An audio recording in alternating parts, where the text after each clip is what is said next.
Raunchy Power Hour, a book club for discussing romance from the erotic to the erroneous. As always, this is an explicit podcast and contains strong language, adult themes, and sexual content. If you are sensitive to these things, we urge you calmly but sincerely to turn off your radio now. This month, we are reading Window Shopping by Tessa Bailey. This is part 2 of Window Shopping. This podcast will contain spoilers of the entire book. If you want to read along with us, stop listening now. It's okay. We'll wait for you to come back. This is our concluding episode of Window Shopping. If you haven't, please go listen to part 1. Yes, we'll wait again. This book doesn't contain any content warnings, so you haven't been warned. I'm your producer, Ashlyn. Hi, I'm the mom kissing Santa, Sydney. And I'm the little cookies that Santa ate up like nom nom nom at the end of his trip. What the fuck? Let's get ready to get eggnoggy.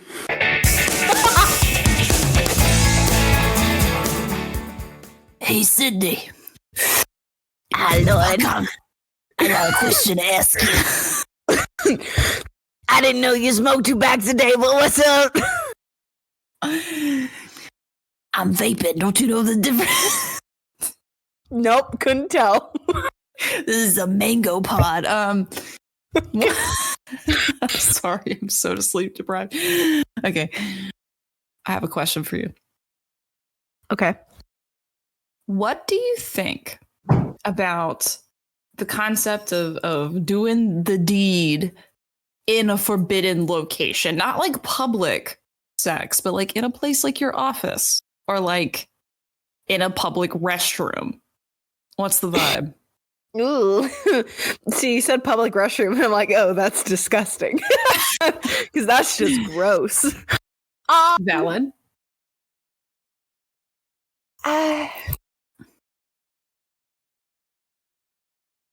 I don't know why, but it kind of turns me off personally.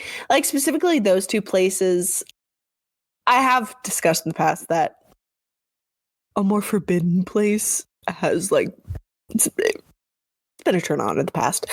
But I think the reason those 2 specific examples gross me out is because, like, you are, like, I would still argue it's in public because, like, you're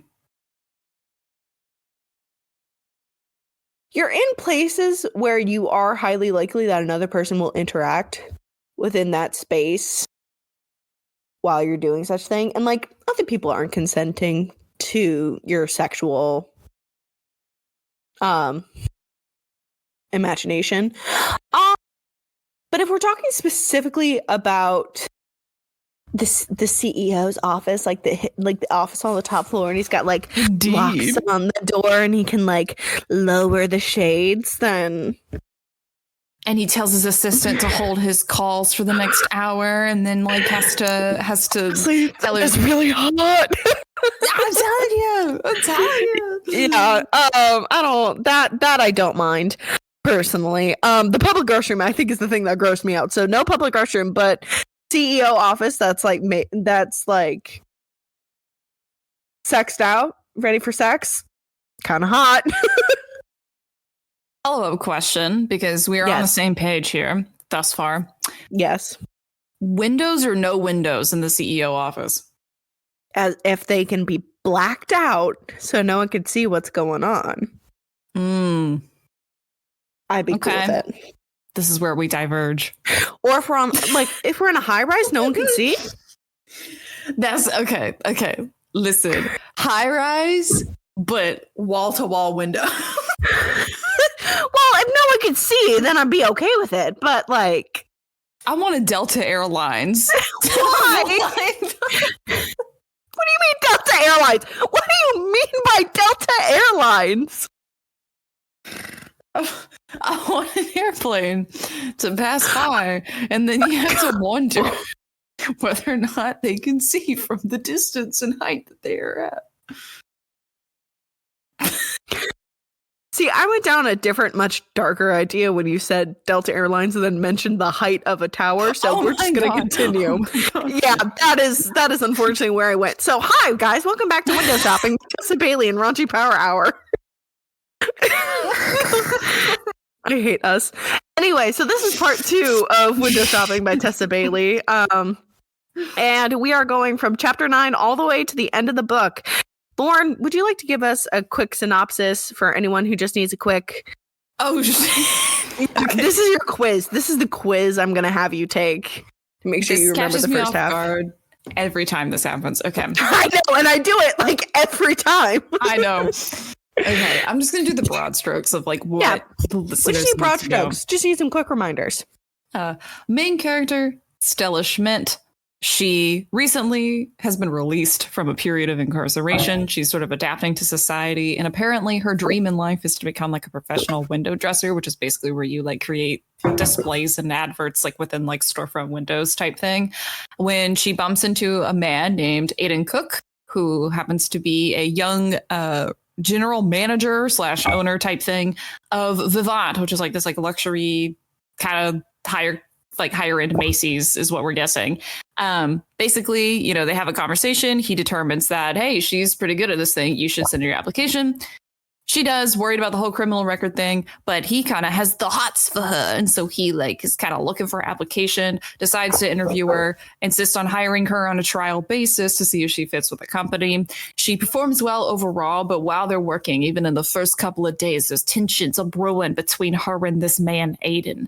And they have a lot of inappropriate flirtings and discussions about whether or not they should be making this relationship official by signing an HR love contract.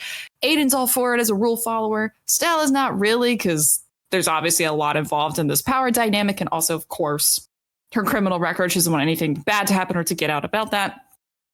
There's sort of a will they, won't they, except it's switching POV. So we both know they're attracted to each other, but there's just something getting in the way. And instead, they just spend multiple chapters sort of flirting, discussing each other's tragic past. She, for example, the reason she was incarcerated was because she was an accomplice in an armed robbery at a restaurant and also got charged with attempted manslaughter with her friend Nicole, who is still imprisoned at this time or getting released. It's kind of gray area, and is apparently a bad influence on her because she was rough and likes to guilt trip her and yeah.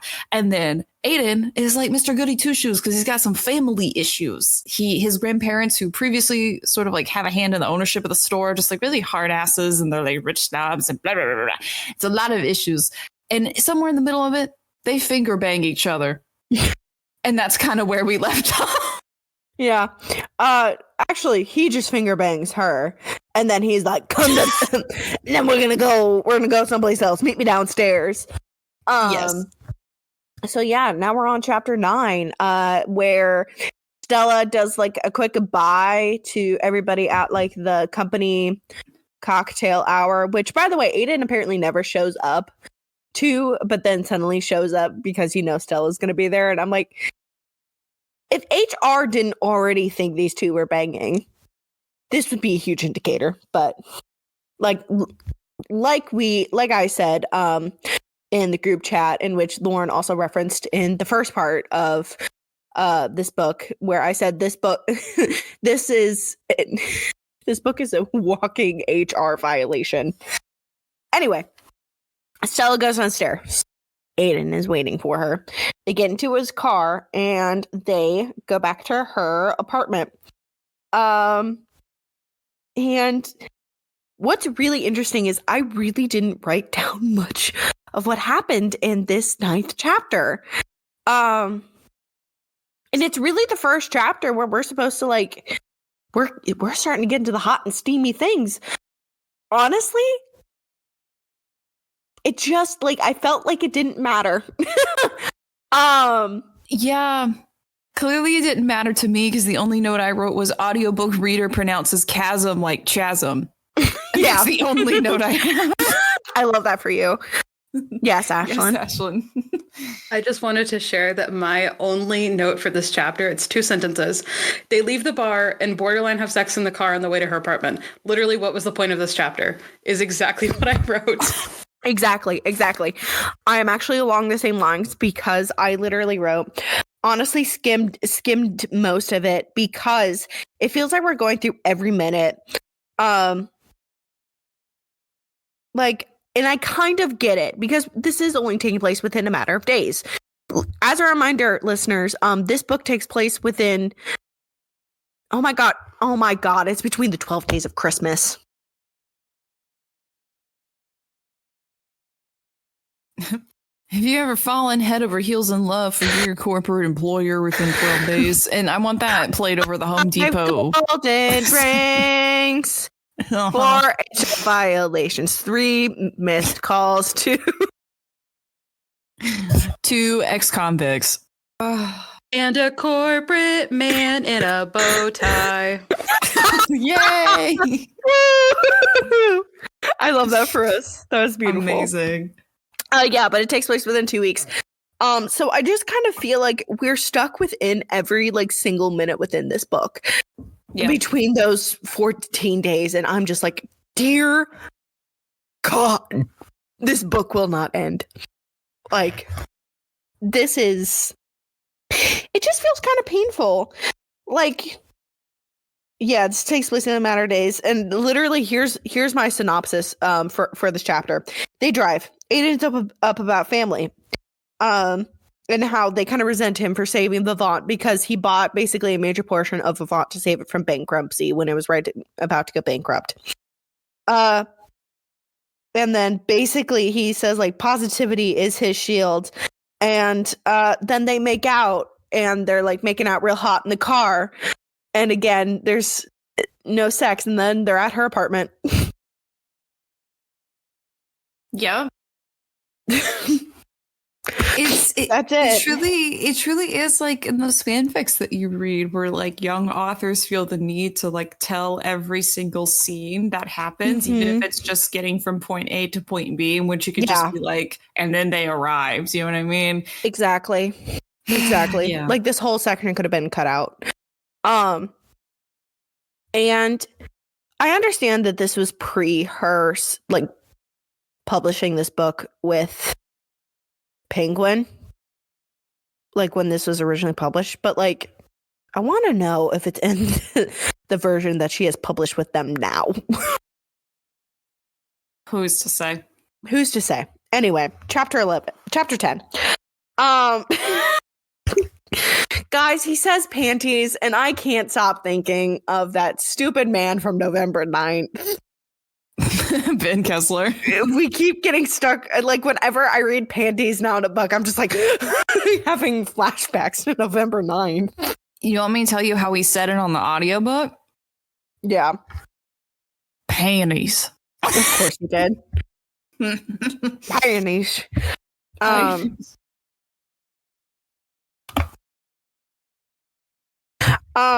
At one point he like says something about like wanting to elope with her because she like says something hot, and I'm like, dude, you just made out with her for the first time.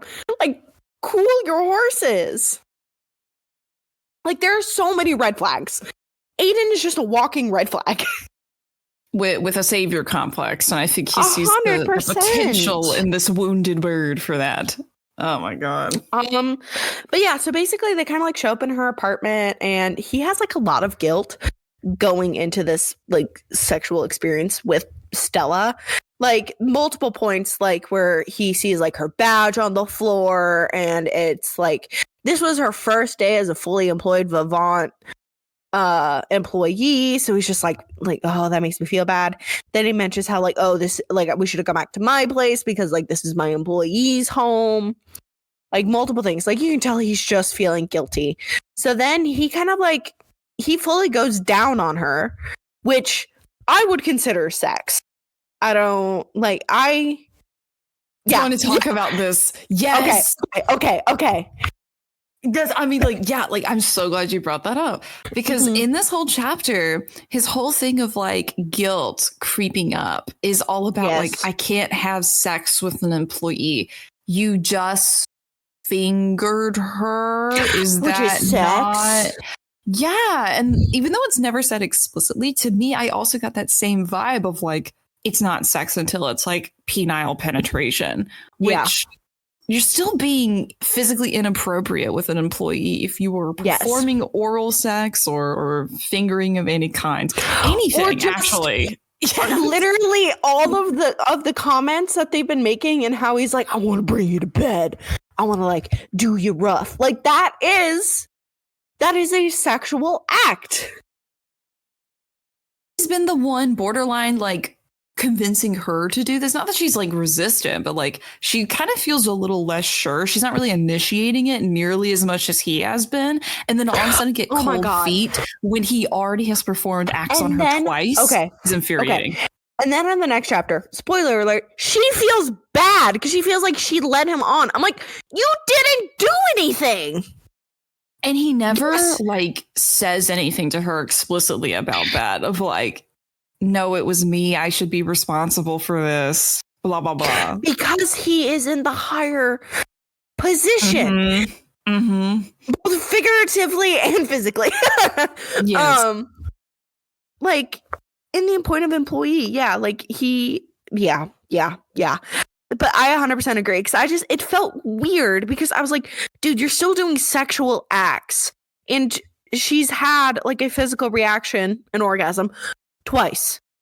That is sex. Even if like she didn't come to an orgasm, what you are doing and the acts that you are Yes. doing are sex. They are sexual. So that felt so weird. And then he just wimps out at the last second and decides to not, I guess, quote unquote, go all the way. And he doesn't say anything to her about it. He just literally No, he's ups just and like- leaves. He's just like, I'm sorry. And then he puts his dick back and then he leaves. And I'm like, what was that for? Like, what was How- the purpose of this chapter? How awful would you feel in her shoes? Oh my God. You would feel so I- used, wouldn't you? Like, I would feel, even though I was the one that like technically got the better end of the deal, I would feel cheap. I would feel like something Yes. is wrong with me. I'm like, why are you not wanting to complete? That's like the best word I can come up with. yeah. Like the act. Like, why aren't you wanting to also find pleasure as well? Like, what's going on here? Like, I would feel so mixed signals. I'd be like, Yes. do you like me? Do you not? Like, what is going on?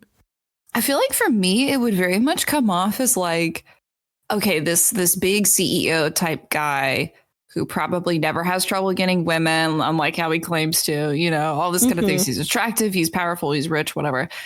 Really likes the thrill of the chase. He got here. He got what he wanted. I've given it to him. And now he's done. That's what it Yeah. would feel like to me. And that's Exactly. so terrible. It also would make me feel like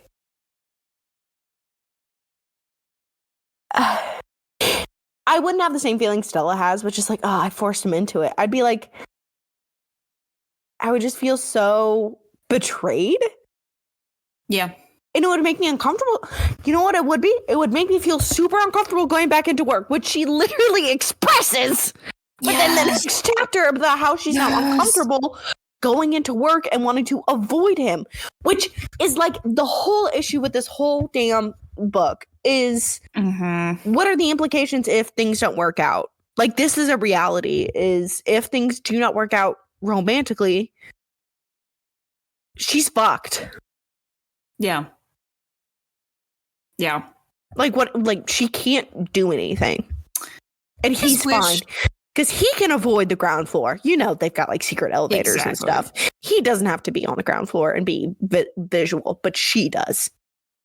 I think I just wish that they had given Stella like a direct supervisor. You know what I mean? Like someone Mhm. that could manage her more directly, and that he's technically her boss, but it's more on like intangible level of like Yes. he's everybody's Who boss. is her boss? Who is her boss other than Aiden? We are never told.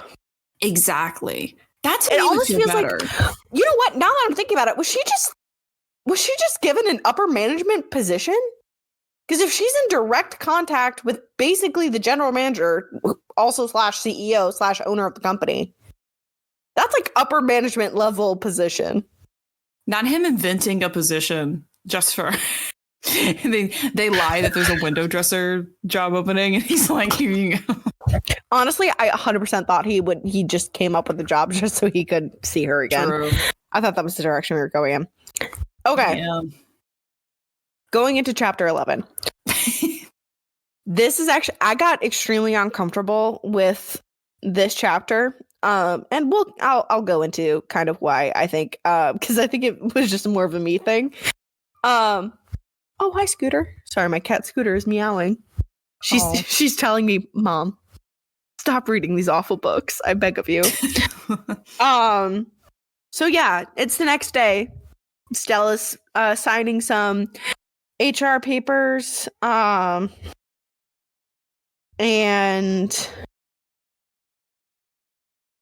yeah, oh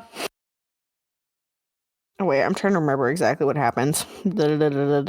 Yeah, so anyway,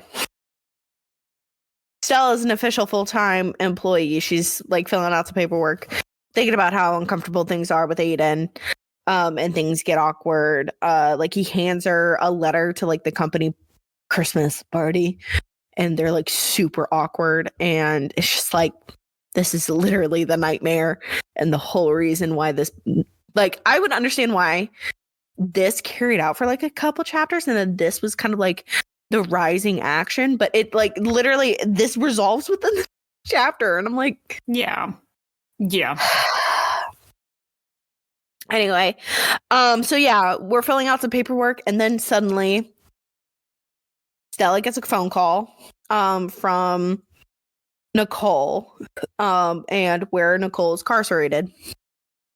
And this whole thing with Nicole, like the whole backstory and like the whole thing, made me extremely uncomfortable. So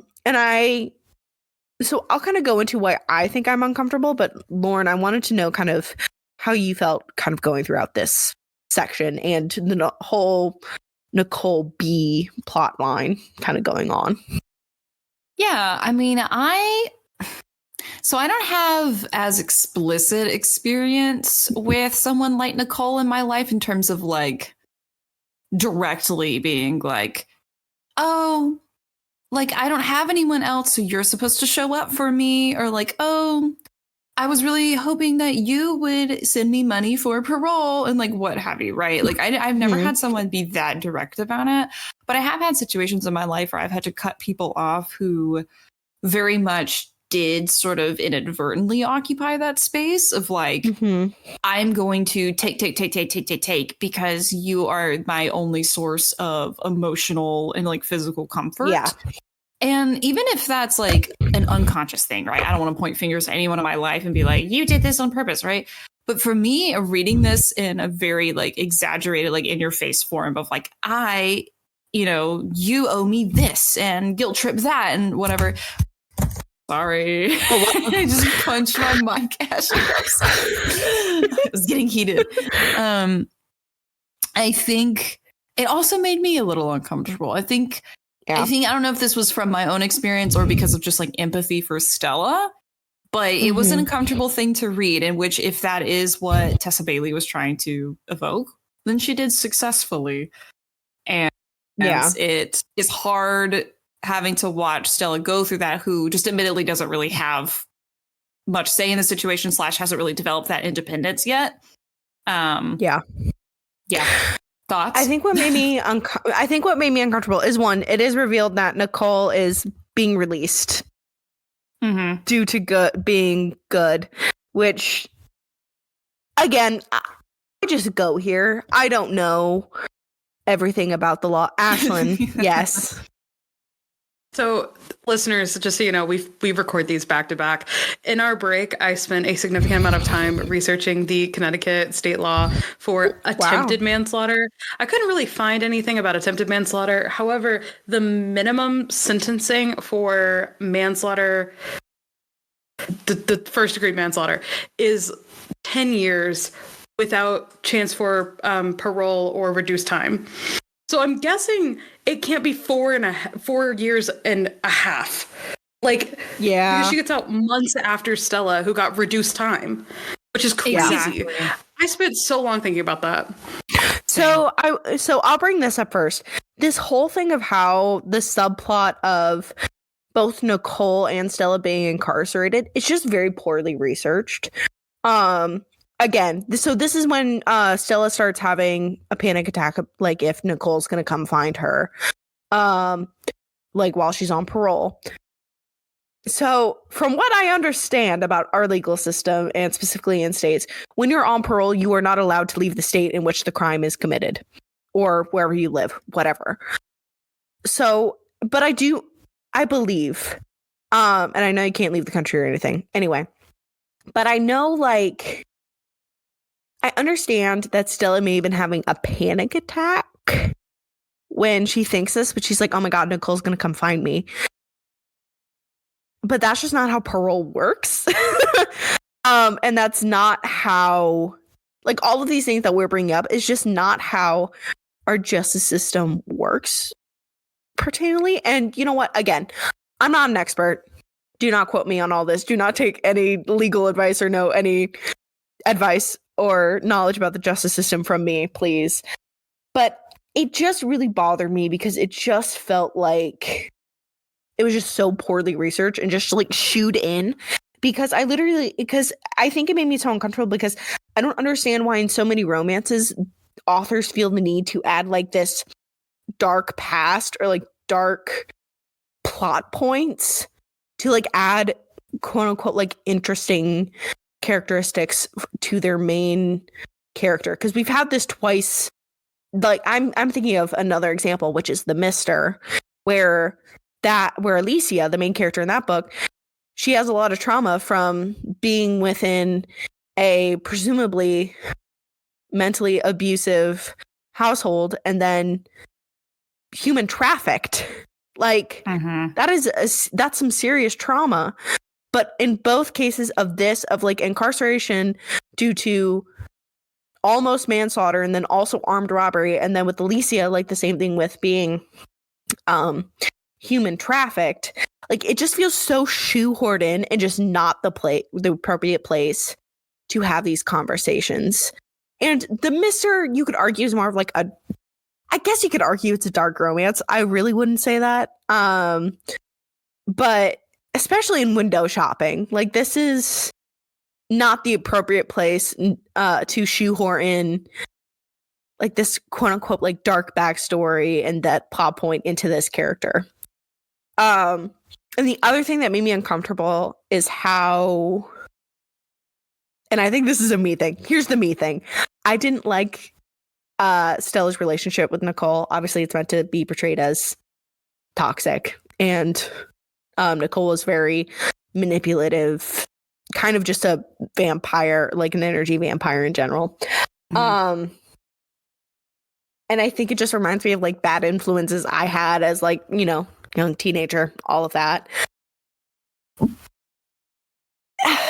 Just later in the book, Stella still calls her best friend. And I'm like, girlfriend,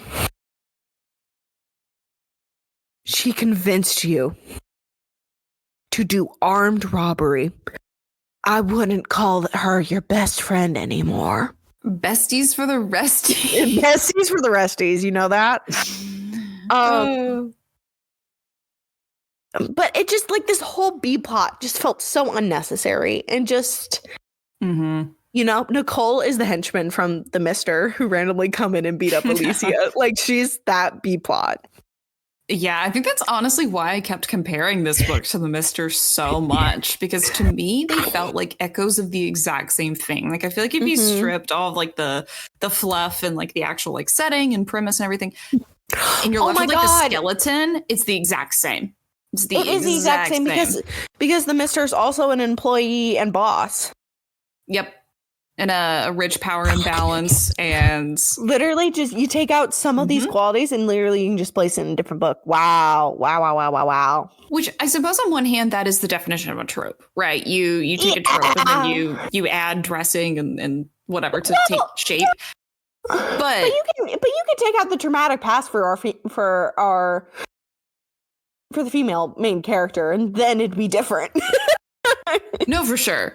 But I think the reason why this to me almost feels like a bad comparison to The Mister, like we don't really say that favorably, is No. because it does that whole, like you said, of like shoving in this B plot of like, I think it's okay personally, this is just me as a reader, to have a character with a dark past. And maybe if you're writing Yeah. about something that Yeah. you've never experienced, at least as you do your due diligence and research and blah, blah, blah. I think there's a way to do that very evocatively. Yes. This felt like, I need tension.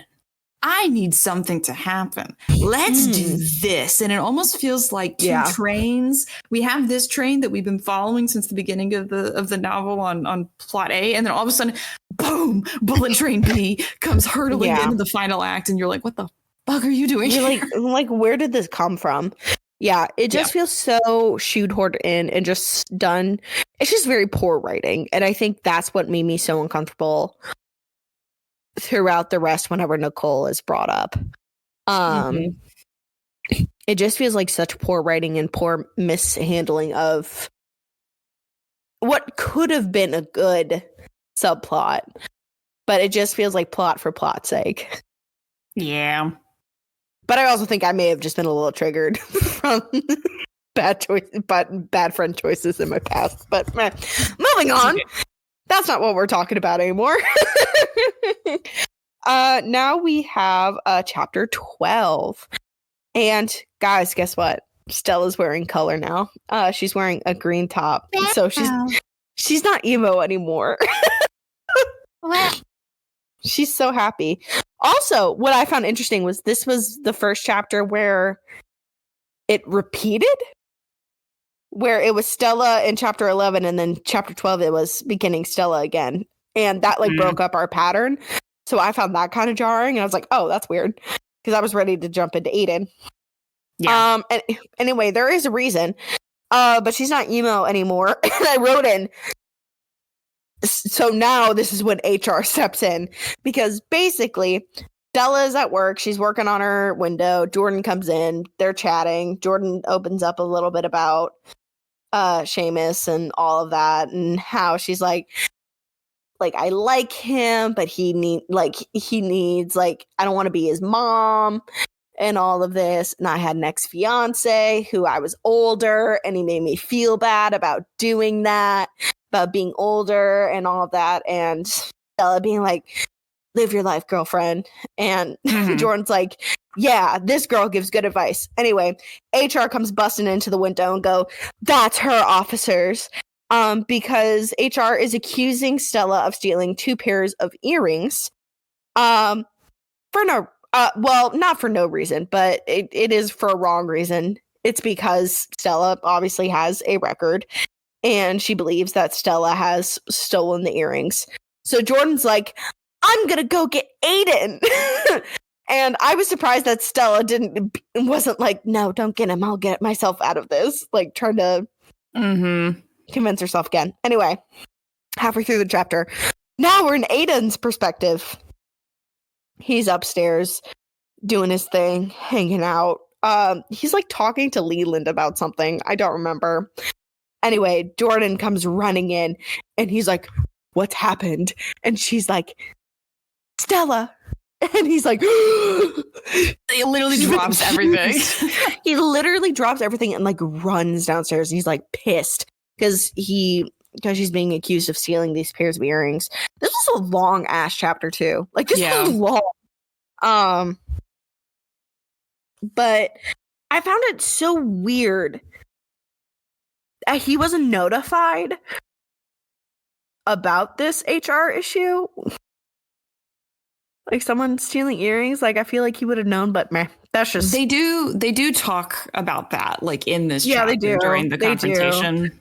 But yeah, but I thought that was weird when he first didn't know. He was talking to Leland because Edna and Hank are coming. Edna's coming to New York for the employee Christmas party. Yay, we love company Christmas parties. It's so great. Yeah, so he runs downstairs. I did write, I ran out of tabs, but Vivant is an HR nightmare. It really is, because even the head of HR busts down into the very public floor where there are customers and other employees and goes, that one officer, she has a criminal record. I literally wrote down, I was like, I'm pretty sure that in and of itself is an HR violation. Like Yes. announcing someone's like status. Yes. That's an HR violation. And I was like, this is the head of HR. You're Yeah. kidding me. But basically they take Stella into a back room, quote unquote, and Aiden's like running in and he's like trying to get her out. And then Graham and Daddy are just like, we knew something was wrong. But basically, apparently HR lady was like, I don't know why she was doing inventory, but she was doing inventory and there were 2 pairs of earrings that were missing and they assumed Stella took them because Stella's been staying late and she has a record. So instead of calling Aiden, she calls the grandfather, not the Graham and Dad, and tells them what happens. And they're like, we knew something weird was going on. And then Aiden basically loses his temper at his family, which he should have done a long time ago because they're assholes. Mm-hmm. And he goes, well, actually, we don't have to hold the board meetings anymore. Because remember, I hold 60%, which means I only do it to like, we could become like closer as a family. I'm like, this isn't, I mean, I know your family is a lost cause, but dude, this is not how you should have set those boundaries with them a long time ago. And also, dude, you need board meetings, like actual board meetings. You do. What are you doing? How's this company afloat? Oh my god, it's so bad.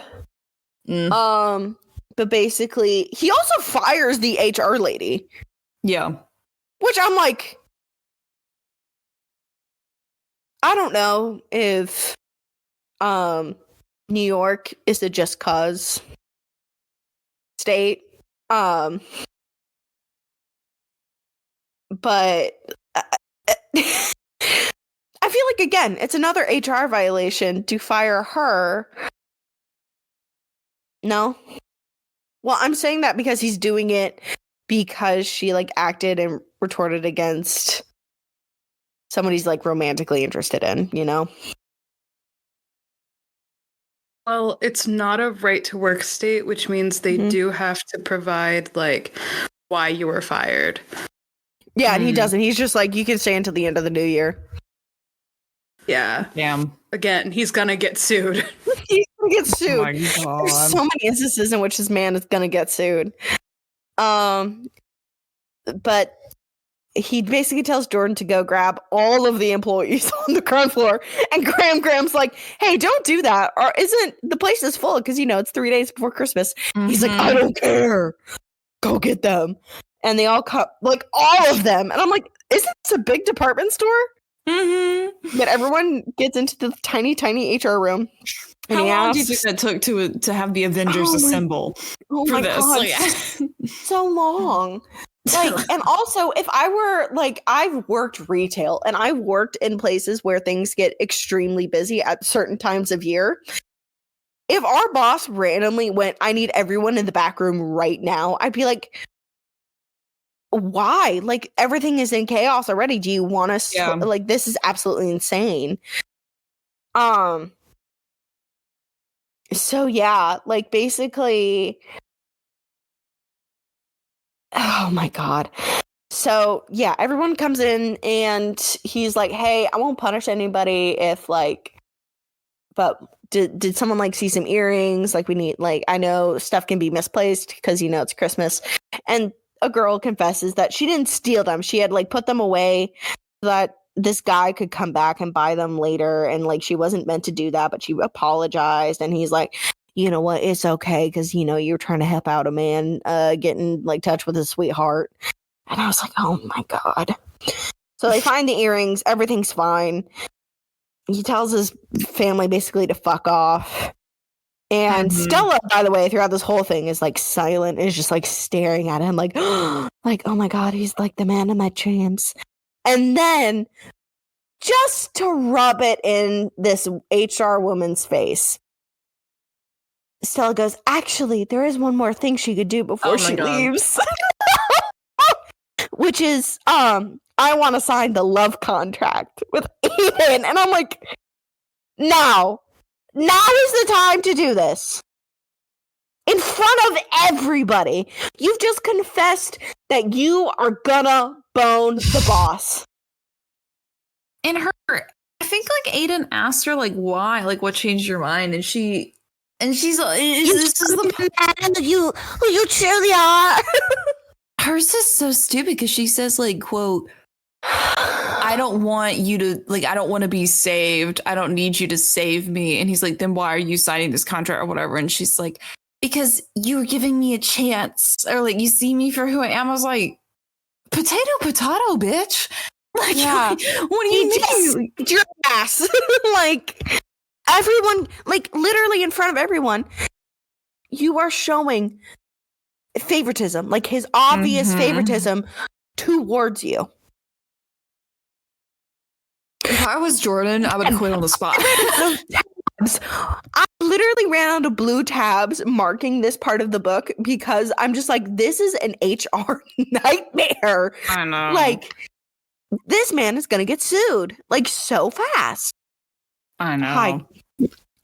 What does Calliope think of this? By the way, Calliope is Lauren's cat. What do you think of this? She's licking herself. She's trying to cleanse herself of this book.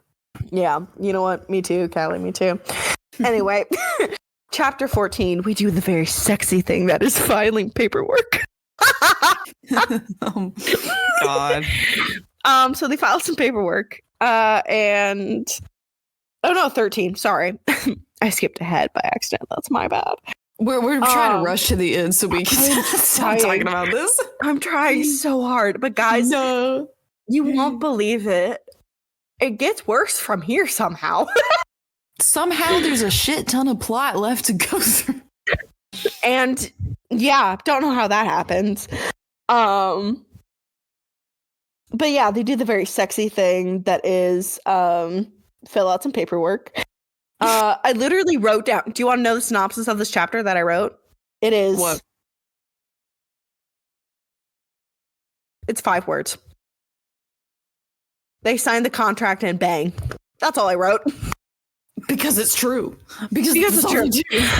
Yeah, so they sign the contract. They go up to his office and they're like holding hands and everyone's like staring. And I'm like, I don't understand why. And then he kicks out Leland and Leland's like, la-di-da-di-da, my boss is gonna bone. I hate it. They lock the door and then they have sex. First in his main office, and then for some reason they go into the filing closet. Mm-hmm. And I think it's because it's meant to be more quiet, but I feel like if you're having sex on metal filing cabinets, that would be louder. Yeah. But I just want to bring up some other points that I wrote in the synopsis of chapter 13. The ick I felt when I read the line put me in all the way in. I cannot describe just the eye roll I had after reading that line. Yeah, it's funny that you bring that up because I was also about to share the quotes that I shared with you all because that was from this chapter in our group chat. These are out of context, listener. Well, not really because you know the context, but just know these come in quick succession of each other, just like Stella does.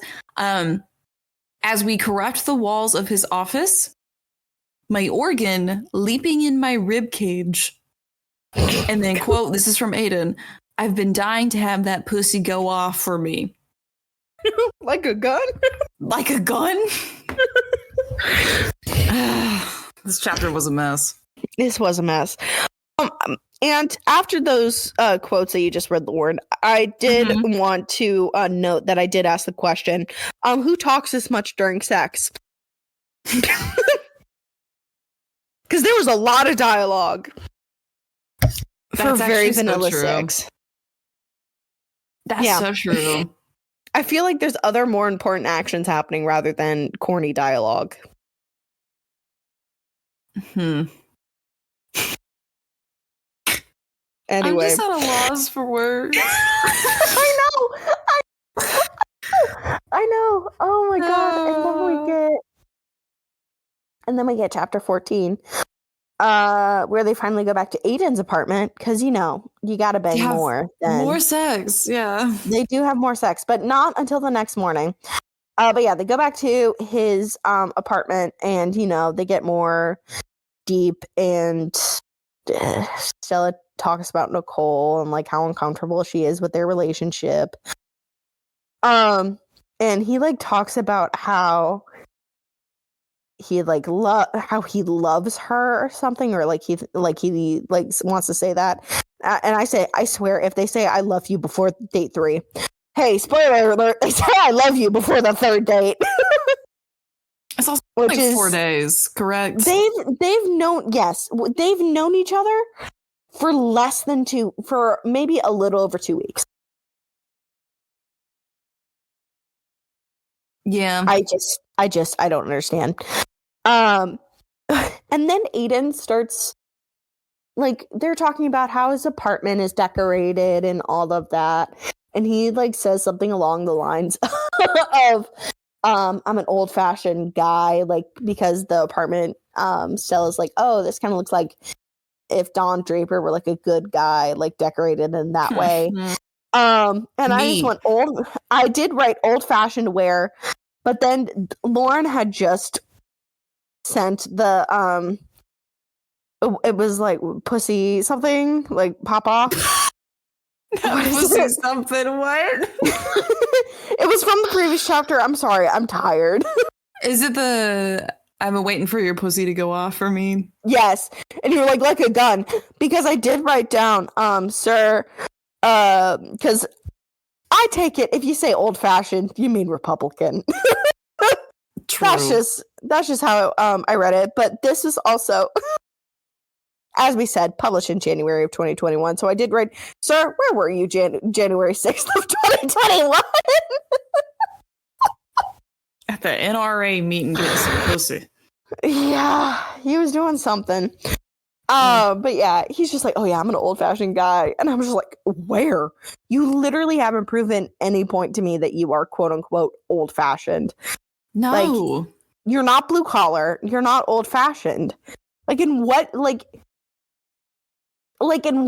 way are you these things other than you have a Southern accent? Old money.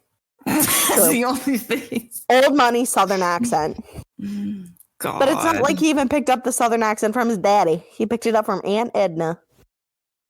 I won't do things right with you, Stella Schmidt. I won't do things. And then Stella's like, I'm the farthest thing from old fashioned. I'm like, again, in what way? You have not shown me in what way you are the farthest thing from old fashioned. Do you want to know what I would say the farthest thing from old fashioned is? Is like her literally being like protesting capitalism and actually being pro the Chernobyl penguin display at the front and being like, that sucks because look, it's like child labor and capitalism ruining our environment and consumerism. But no,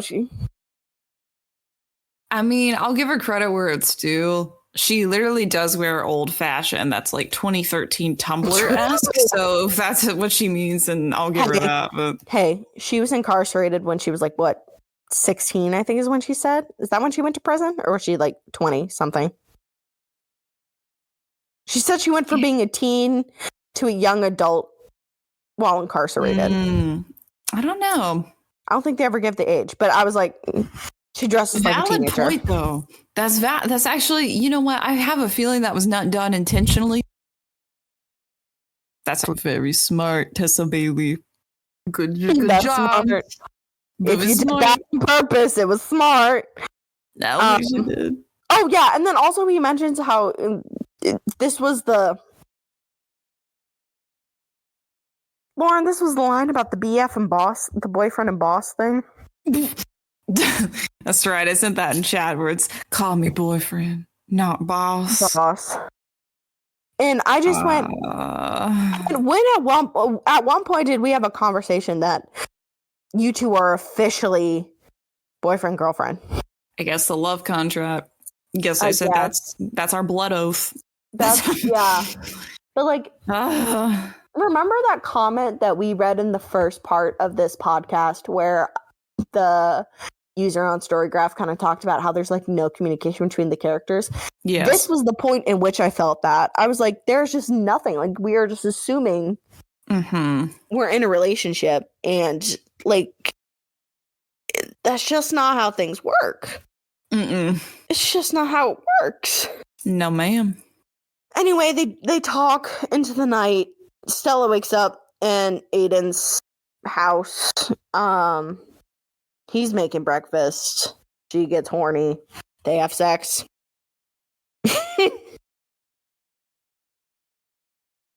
Yep, I think that's it. That's all I have written down.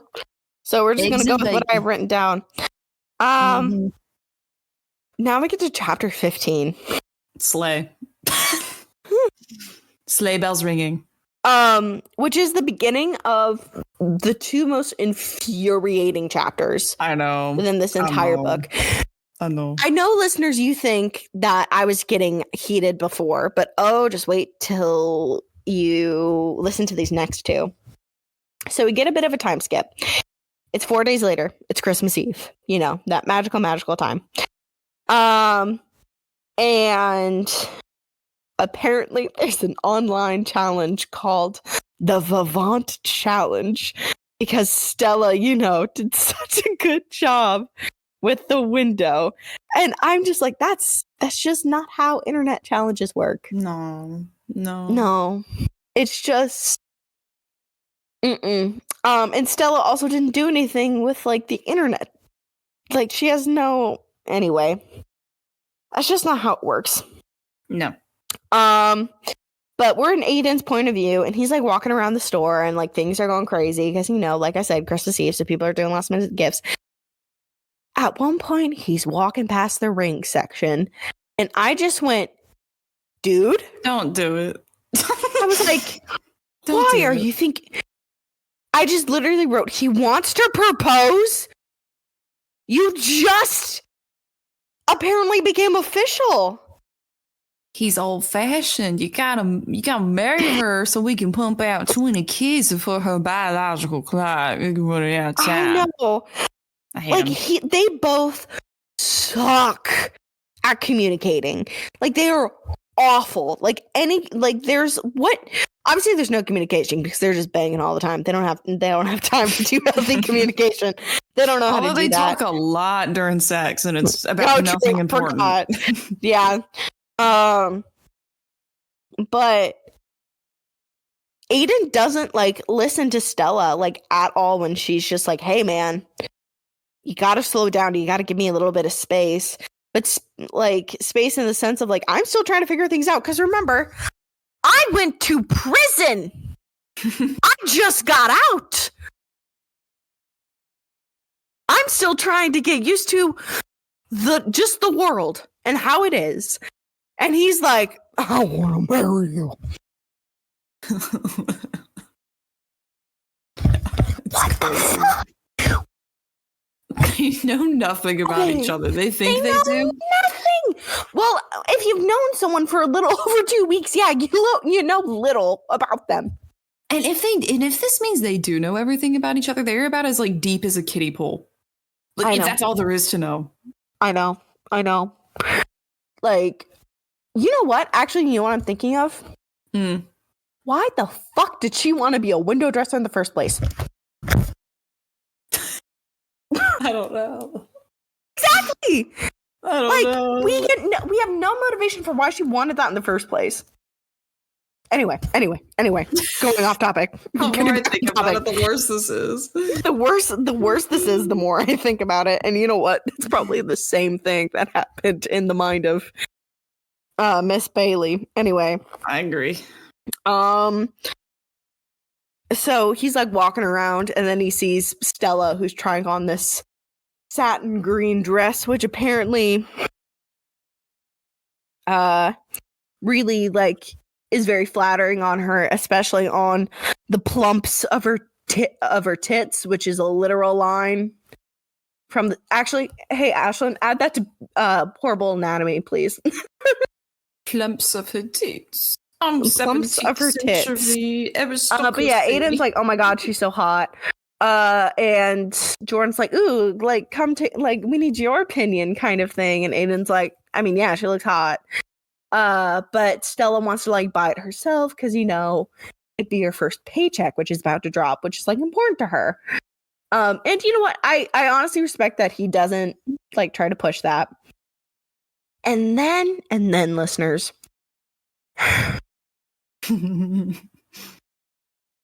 we get the obligatory third act in the romance fight/breakup kind of thing for no goddamn reason, because Nicole calls again and has texted Stella, and Stella shuts down for no reason, and she's like, I need space. And Aiden's like, are we breaking up? Question, Aiden. Are we even together in the first place? Second question, Aiden. This isn't about you. That's not a question. Third question, Aiden. Get your head out of your ass. Stop dating your employee and maybe figure out what the fuck is wrong. I wanted to gut him like a fish. I think what pissed me off the most is like literally the last 3 chapters, from chapters 15 to 16 could have been cut to the epilogue. We could have cut it. She could have taken her phone. He goes, what's wrong? Could have taken her phone and go, read the text.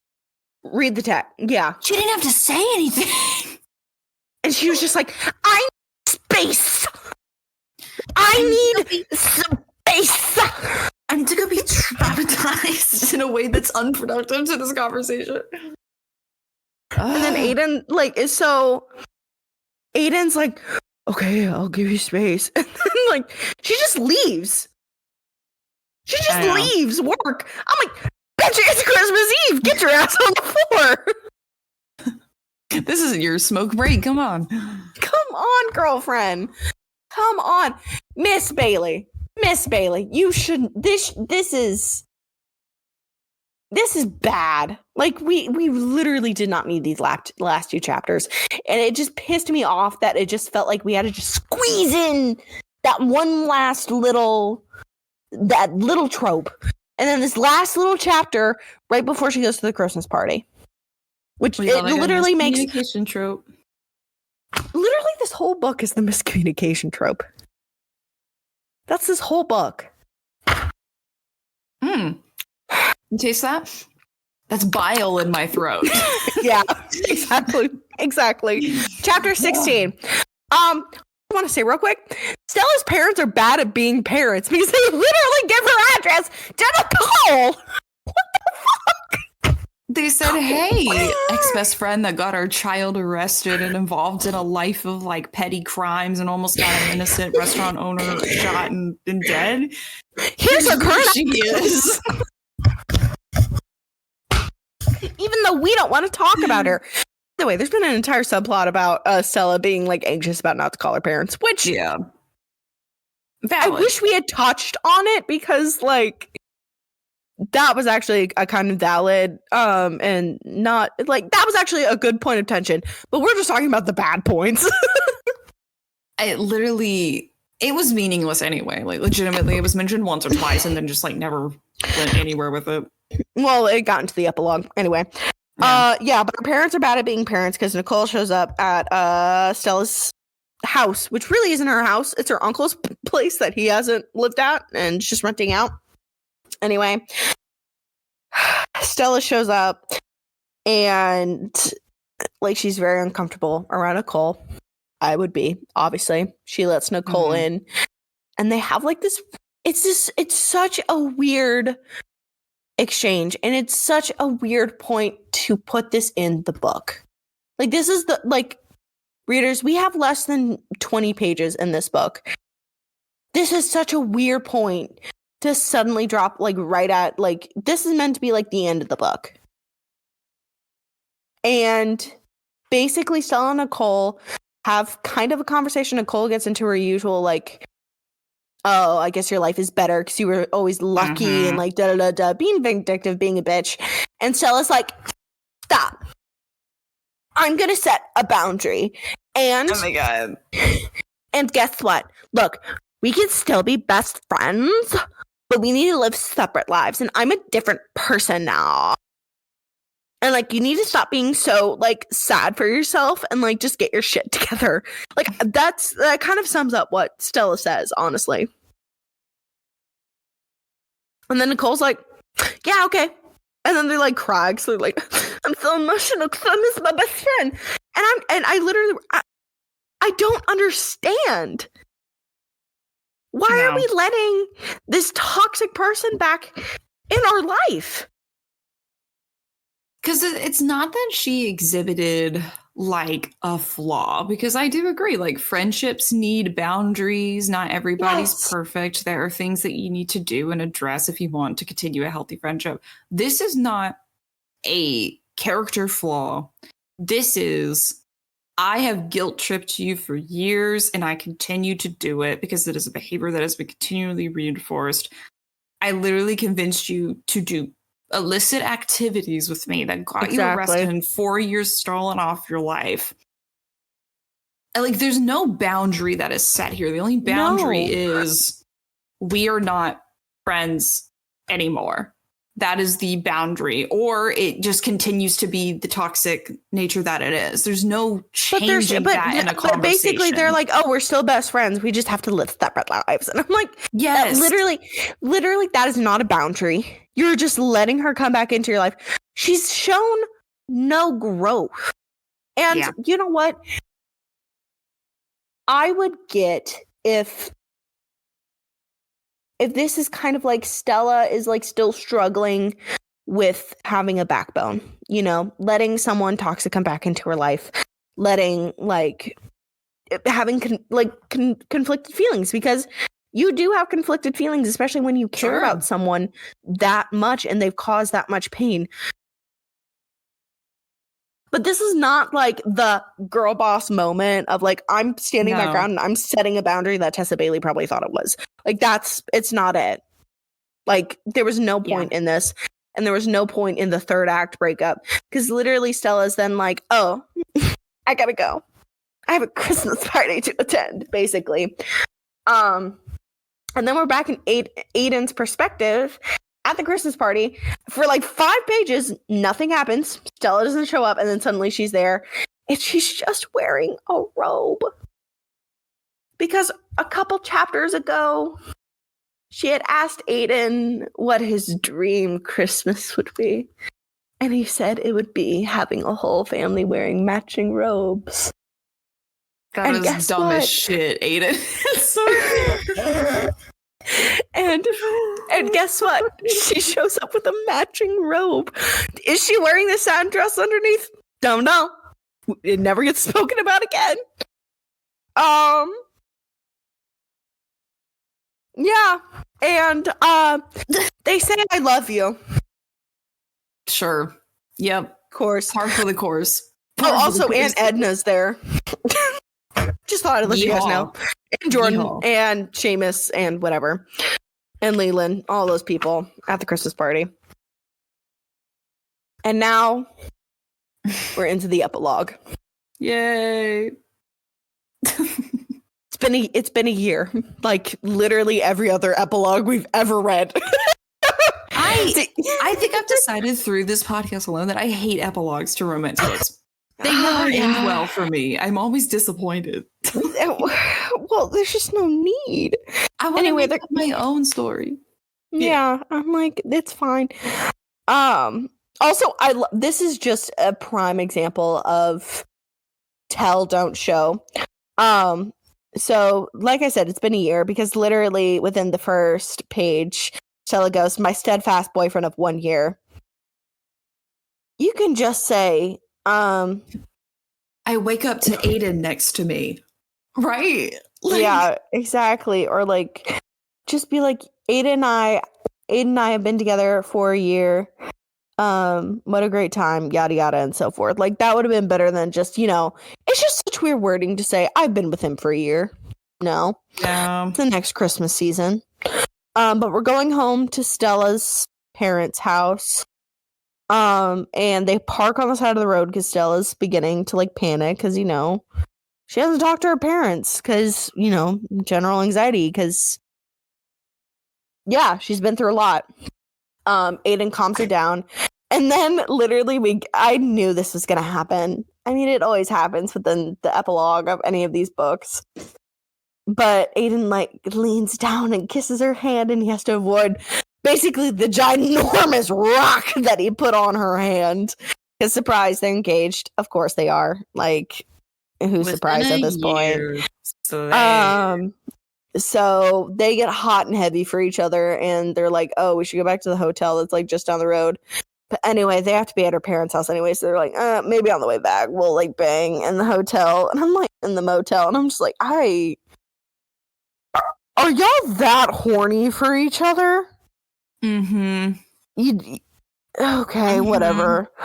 Mm-hmm. So then they get to her parents' house and they like open the door and everything's kind of it's a tiny bit awkward, and then Aiden jumps into a random story about Aunt Edna and Uncle Hank. And Stella's like, yeah, he's quirky that way. Don't you guys love him? And then they like run up and hug her, and she sees her window displays like in the background, like proudly displayed. Apparently Aiden's been sending them photos. They walk in, and then we get the most like vomit-inducing line, which is, I'm matching robes, love you. And Ben Kessler want to set fire to this book. If that is not a millennialism, I don't know what is. I would break up with someone on this one. No. Well, if someone said that to me, I'd be like, what the fuck? Why are we saying this? Like, real people do not talk this way. You know they talk to each other in a baby voice. Oh, like, 100%. 100%. Oh my god. I actually want to ask you a question really quick based on this epilogue and what we know of their relationship. I'm inspired by @NewlyNova, who's a TikTok book creator. I love them. I do too. I do too. I know what you're about to ask, and I need you to know it was one of my questions. Sorry, I beat you to it. Yeah, I'm looking at her profile now. She's incredible. We follow her. Shout out to you if you ever see this. Shout out. She is amazing. I love her. I know. She's currently doing a series on like, you know, romance book couples, like on like a chart that she sort of like arbitrarily made. Like, do you think they'll stay together and like what the vibe of their relationship is? I want to pose that question to you. Do we think they get married and stay together? Yes. Only because Stella feels a financial obligation to stay with Aiden because, you know, he actually owns the fucking company. What a read. Yeah. What a read. I feel like that too because she feels indebted to him. No matter how much Tessa Bailey is trying to say, like Stella shouldn't feel indebted to him and all of that, like, she feels obligated to. He literally gave her her job because he wanted to bang her. I'm gonna say something really controversial. Go ahead. Do you think they're not gonna make it? I think they will, but it's going to be a very hateful marriage because I feel like one or both parties will cheat on each other. Yes. I'm leaning more towards Stella, actually, because I'm thinking that once she does learn to sort of readjust to life, she grows a backbone, her own personality, her own interests. Maybe she's not a window dresser at Vivant for forever, which I would hope not for her sake. I think she's going to learn that the person she was when she first fell in love with Aiden is no longer there. Like, she's a very different, exactly, much more grown individual. And that Aiden's savior complex is a little bit like oppressive. And so I think she is going to either like probably realizing she can't leave the marriage, probably walk out on it. I'm not quite sold on if he would cheat on her. It's a little less convincing to me, but I do think the easiness with which he fell for her and the excitement enticed by like sexual attraction for the most part could be a contender there as well. If he feels like, see, I almost think it would almost go in the opposite direction and that she would become more like a little more Stockholm syndrome-y and kind of conform more into his interests and stuff. Even though he's like stellified their apartment, as they keep saying. and it's more like slowly morphing her into what he Good take. wants and needs as a partner. Yeah, that's probably the more likely outcome. I think I'm just hopeful for a world in which she grows a spine. See, yeah, but she didn't grow one in the first. She never had one in the first place. Yeah. If with everything we've learned from her relationship with Nicole. Yeah. Rest in peace to a real one. Yeah. She got dickmatized and now runs a corporate consumerist empire. Yeah. Well, hey guys, guess what? That's the end of Window Shopping by Tessa Bailey. Woo. Whoa. Ashlyn, do you have questions? What if I just said no? Just no If questions. you said no, I do actually have final thoughts. Oh my gosh. Okay. So my first question is not well thought out. And it It's is okay. asking you guys to put forth deep thinking this late. Oh. I'm so sorry. So frequently in these books, the guy has a moment right before they have sex where he's like, I can't do this for his various good guy reasons. Does making it to the point of borderline having sex with someone and then deciding that this, like, I can't do this, like, does this still justify like their moral cause? Because that happens in a bunch of books that we've read.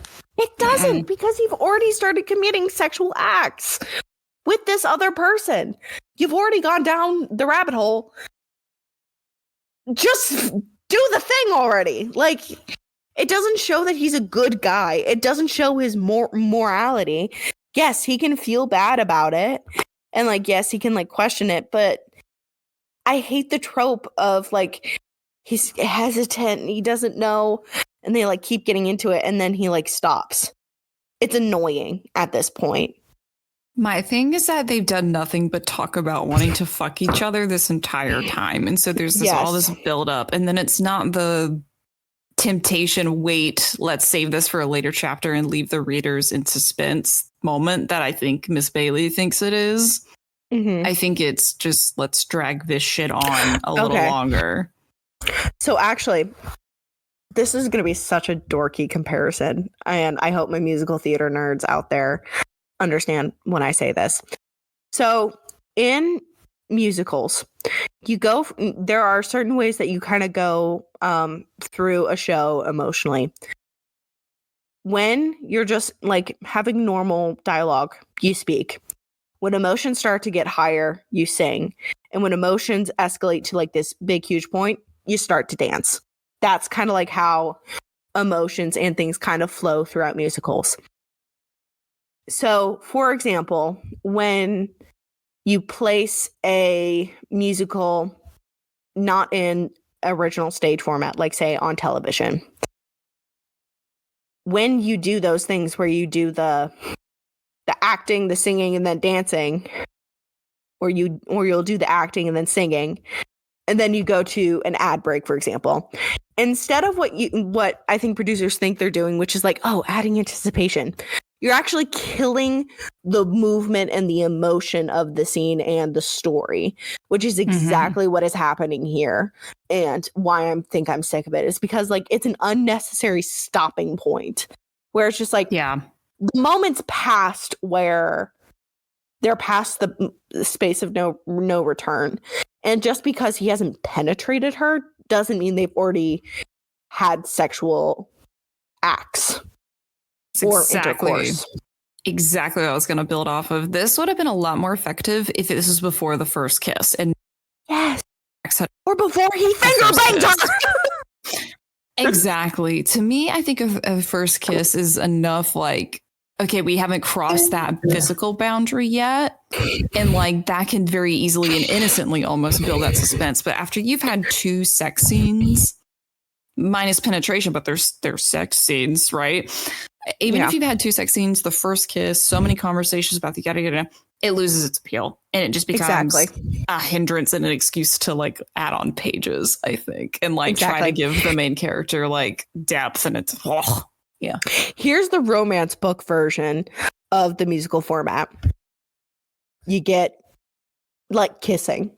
First kiss. That's like a little bit of flirty banter. Then you get into kissing. Do first kiss, some kisses. Then you get into the foreplay. And then after that, that's your dancing. Like that is when emotions are at their peak. Yeah. Damn. I guess Aiden hasn't seen many musicals. No.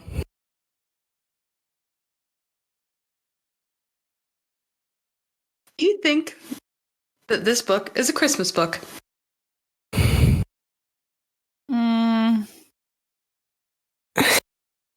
The only ho ho ho that I felt during reading this book was ho ho horny. And even then it was like, I don't know. To me, it didn't feel Christmassy at all. That's just what I'll say. It just mentioned Christmas. I didn't feel any of like the holiday spirit, really, honestly. Like I kind of looked forward to it because I wanted it to be like more holiday-y. Yes. I wanted a Hallmark movie, and we didn't get that. Like, really, the only thing that made me feel like it was more Christmassy is when he made hot cocoa. And that's not even inherently Christmassy. It just felt like he does this all year round, and this is just his normal thing. Like, if we saw him outside of the Christmas season, maybe I'd feel differently. Valid and correct.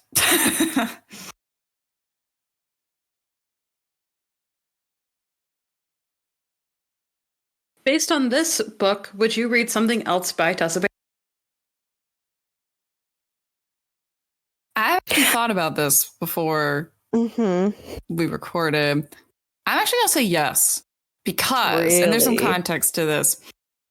When looking through the Amazon reviews and doing my research on Tessa Bailey, a lot of the reviews that like had read her work before have all across the board said, this is not her best. To me, that indicates there is. And just like looking around, everyone, like I mentioned earlier, seems to be really fond of Hook, Line, and Sinker. It Happened One Summer. Like those are titles I see thrown around a lot. And I think I would be interested to read what is considered her best, just to determine if I think there truly is like this was just sort of a middle of the road for her. And, statistically speaking, she's pumped out 55 books. My hope is that there's going to be some variability in the quality and that we just happen to pick kind of something that's on the lower end. And that seems to be a universal agreement, both among first time readers of hers and folks who have read a little more. But not to say that I'm ready to pick up another Tessa Bailey anytime soon. I think I definitely need quite a few palate cleansers between, but I would be open to it. This is so funny because I'm gonna be a hater. This is my hater era. That's okay. This is my reputation era. I will read one for the podcast, but I will not probably pursue this author outside of this podcast. And while, yes, I agree that like if this is based off of the reviews and other people and what they're saying is like, yes, like this is not her best work.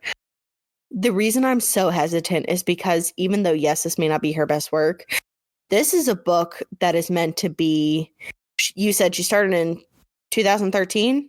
Mm-hmm. This was 8 years into her writing career. She should know better. Like, she should be writing better. Like, that's all I'm going to say. And, like, I don't know. Maybe I'm just being cynical. Maybe I'm just in a grumpy mood. I may just be a little sourpuss. Maybe a little bit of a grit. A little bit of a faces. It's nice being the good cop, bad cop a little bit. Yeah. You could say I'm being a little bit of a Grinch right now. But I just so I really don't know if I would read something like this again. And this may just be because I'm just really not a fan of her writing style, of what I've seen. And I have actually read a snippet of I believe it was Hook, Line, and Sinker was, I think, the one you mentioned. So I've read a portion of that.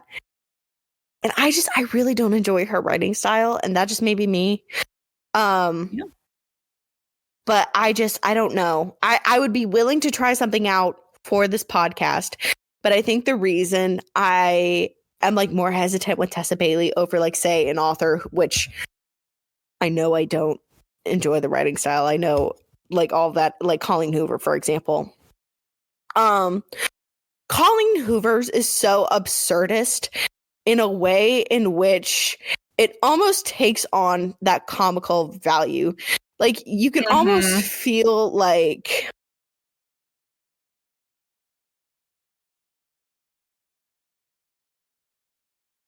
Colleen Hoover doesn't even take herself seriously, especially some of the out of pocket things she has said in her books.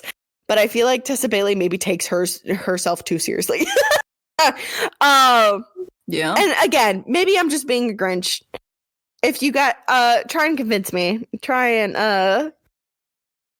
convince me otherwise. But I feel like I enjoy more absurdist things when they're absurd just for absurd sake, rather than something where it's poorly written, things don't make sense, and yeah. I will say as a closing comment to that, to add on to that, I've noticed with all the books and novellas that we've read across the podcast, the ones I have the most fun with are the ones that are absurdist bad. It's the Jack's Head. It's the, you know what I mean? It's the books that are so off the wall. You can tell the author did not take it seriously, and maybe it's shit, but like everybody involved had a little bit of fun. And this, I think, like you said, you touched on that. I think this was intended to be serious. And I think it's okay, but that disappoints me a lot more. Reading an okay book disappoints me a lot more than reading something that's so off the wall and hinge bad. And that's why I had so much damn fun with November 9. And I was like, give me another Coho book. Like, yeah, exactly. I'm like, you know what? I could definitely read another one because like I had fun reading it because I was like, I get to talk about this random ass shit with my friends and be like, what the fuck did I just read? Rather with this book, I'm like, I don't even understand the purpose of why this was written. Yeah. So I think what that sounds like is that we need to read more Violet Monsterborn with Arson and Colleen Hoover. Please. Sorry, this is just my propaganda. Oh my god. So, what would you guys rate the book out of 5?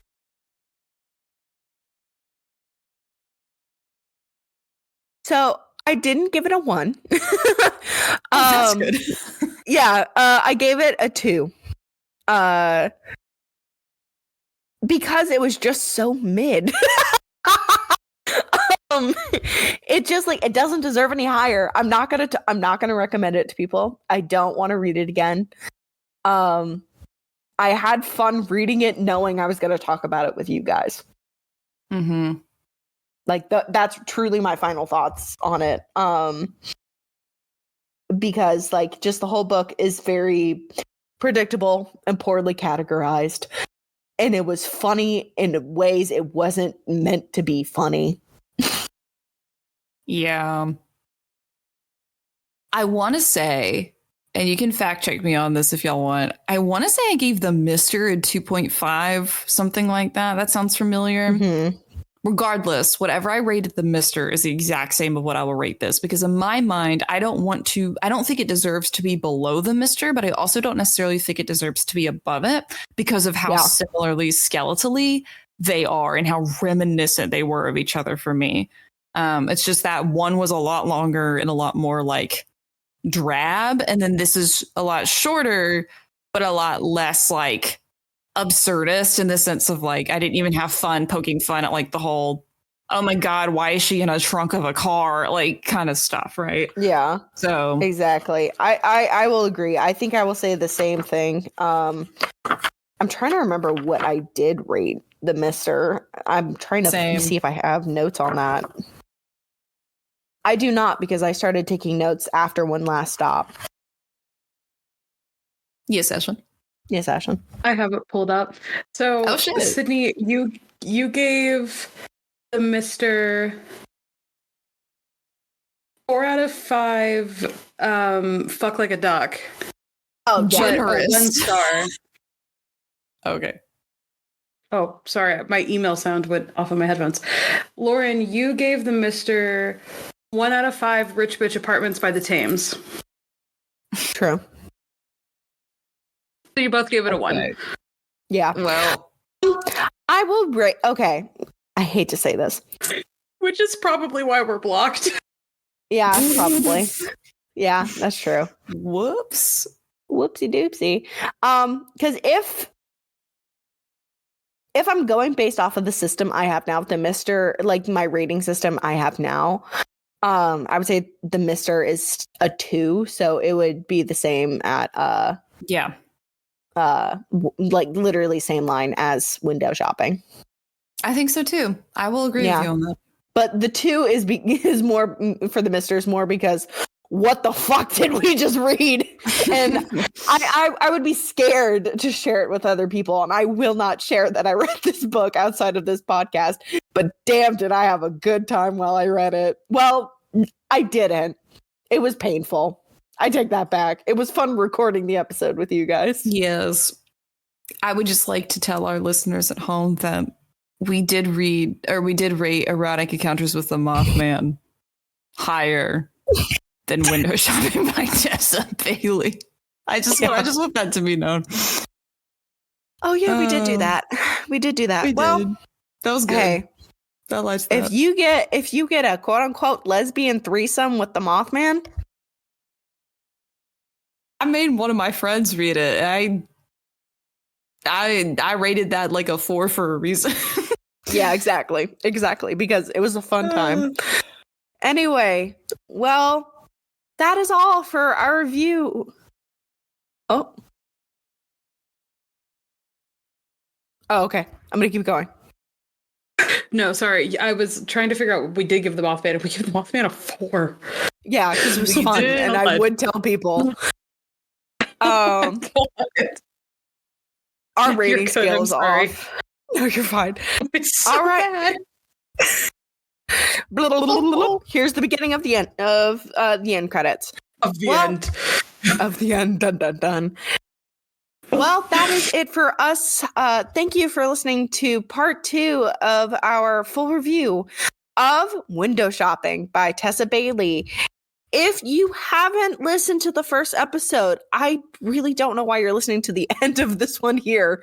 But hey, go listen to that one, or go listen to some of our other reviews we have, like ones we've mentioned here. We've got the Mister, we've got Sexual Encounters with Mothman, and quite a few others. So you should go listen to those. And you can listen to those on Spotify, Apple Podcasts, and honestly, kind of wherever you listen to podcasts. And go follow us on social media at the RPH Podcast on Instagram, TikTok, and a bunch of other places. We've got X, previously known as Twitter. You can go on there. We've got Twitch, but nothing's uploaded there. We've got a YouTube. Go follow us on there, and please interact with us. Tell us what you think.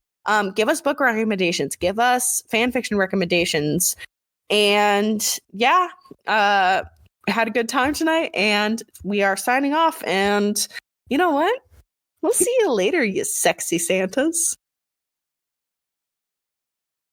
Hey guys, it's your favorite producer friend.